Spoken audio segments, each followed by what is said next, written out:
কোনো এক মেয়ে তার মাকে বলছিল, মা আমরা মেয়ে আমাদের কোনো শখ আহ্লাদ নাই। মা বলল, আরে পাগলি, কেন শখ আহ্লাদ থাকবে না? আস্তে আস্তে বড় হ, যখন বিয়ে হয়ে যাবে তখন তোর স্বামী তোকে সব সব শখ আহ্লাদ পূরণ করবে। তখন মেয়ে অপেক্ষা করলো। আসলে তো মা যেটা বলছিল হয়তো সত্যি, বিয়ের পর আমাদের হয়তো শখ আহ্লাদ পূরণ হবে। তারপর মেয়েটা বড় হলো, তার বিয়ে হলো, তখন স্বামীকে জিজ্ঞাসা করতেছে, আচ্ছা আমরা মেয়ে আমাদের কি কোনো শখ আহ্লাদ নেই? স্বামী বলছে, তোমার এখন বিয়ে হয়েছে, তুমি এখন শ্বশুর শাশুড়ির সেবা যত্ন করবা, তোমার সন্তান হবে, তোমার সন্তানরা যখন বড় হবে তখন তারা তোমার শখ আহ্লাদ পূরণ করবে। তখন মেয়েটা বলছে, মানে মনে মনে ভাবছে আর কি, যে আসলেও তো আমার এখন বিয়ে হয়ে গেছে, ঘর সংসার সামলানোর দায়িত্ব আমার। আমার সন্তানরা যখন বড় হবে তখন হয়তো আমার শখ পূরণ হবে।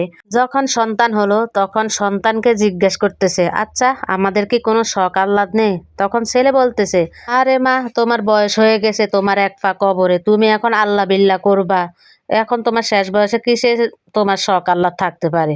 তখন মেয়েটা মনে মনে ভাবতেছে, আসলে আমাদের জন্ম থেকে মৃত্যু পর্যন্তই আমাদের সীমাবদ্ধ থাকে, আমাদের মেয়েদের কোনো শখ আহ্লাদ বলে কিচ্ছু হয় না। তো গল্পটা বললাম, কেমন লাগলো? যদি ভালো লেগে থাকে অবশ্যই লাইক কমেন্ট শেয়ার দিয়ে পাশে থাকবেন। আসলে আমাদের মেয়েটার জীবনেই তাই। তো এখানে আমি কিন্তু কি আজকে খিচুড়ি রান্না করতেছি, তবে পোলাও চাইল আর মুগের ডাল দিয়ে খিচুড়ি রান্না করতেছি। সাথে কিন্তু কি যদি আপনার গরুর মাংস বা মুরগির মাংস দেওয়া হতো তাহলে কিন্তু কি এটা বিরিয়ানি হয়ে যেত। তবে আজকে কি করার, বৃহস্পতিবার, মাংস আর আনাই নাই, আগে ফ্রিজে যে মাংস ছিল সব শেষ হয়ে গেছে।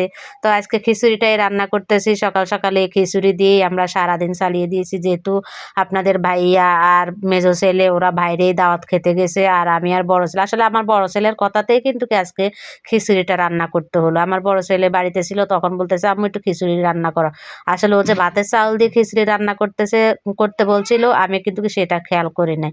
তো আমি কি করলাম, একটু পোলাও চাল ছিল, মুগ ডাল ছিল, ওই দিয়ে খিচুড়ি রান্না করেছি, সাথে একটু বিরিয়ানির মশলা দিয়েছি।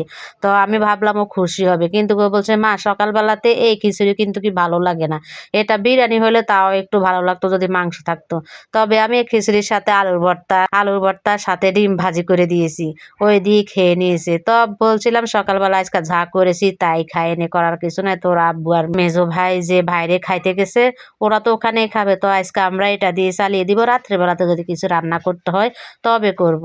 তো খিচুড়িটা রান্না করছিলাম, আমার কাছে বেশ ভালোই লাগছে খাইতে। আমি কিন্তু খেয়েছি, আর আগের ভাত ছিল গরম করে নিয়েছি, লাস্টে একটু ঘি দিয়ে নামিয়ে নিয়েছি। তো আমার বড় ছেলে বলতেছে, মা কিন্তু এর সাথে তো তুমি যদি মাংস দিতা তাহলে তো বিরিয়ানি হয়ে যেত, মাংসের জন্য বিরিয়ানিটা হলো না। ফুল বিরিয়ানির গ্রান বিরিয়ানির মতনই লাগছে। তা আমি কই রান্না করলাম খিচুড়ি, বিরিয়ানির মতো লাগলে তো আর করার কিছু নেই। আসলে মুগ ডাল আর পোলাও চালের কারণে বিরিয়ানির মতনই লাগছে। যদি ভাতের চাল হতো তাহলে কিন্তু খিচুড়ি হতো। তো আমার ছেলে চেয়েছিল কিন্তু ভাতের চাল দিয়ে খিচুড়ি আর আলু ভর্তা ডিম করতে, তো ওর জন্যই করলাম। ওই বেশিরভাগ পেটটা ভরে ভালো করে খেতে পারে না সকাল সকাল, তো আসলে সকাল সকাল এসব ভালো লাগে না। ও ভাতের খিচুড়ি আলুর ভর্তা হলে জমে যায় খাওয়ারটা। তো হয়ে গেছে, আমি চুলা থেকে নামিয়ে কিছুক্ষণ দমে রাখছিলাম, দম থেকে তুলে এখন একটু নাড়াচাড়া করে দিয়েছি। তো আমার আজকের ভিডিওটা কেমন লাগছে আপনাদের কাছে? যদি ভালো লেগে থাকে অবশ্যই লাইক কমেন্ট শেয়ার দিয়ে পাশে থাকবেন। সবাইকে আসসালামু আলাইকুম, সবাই ভালো থাকবেন, সুস্থ থাকবেন। আল্লাহ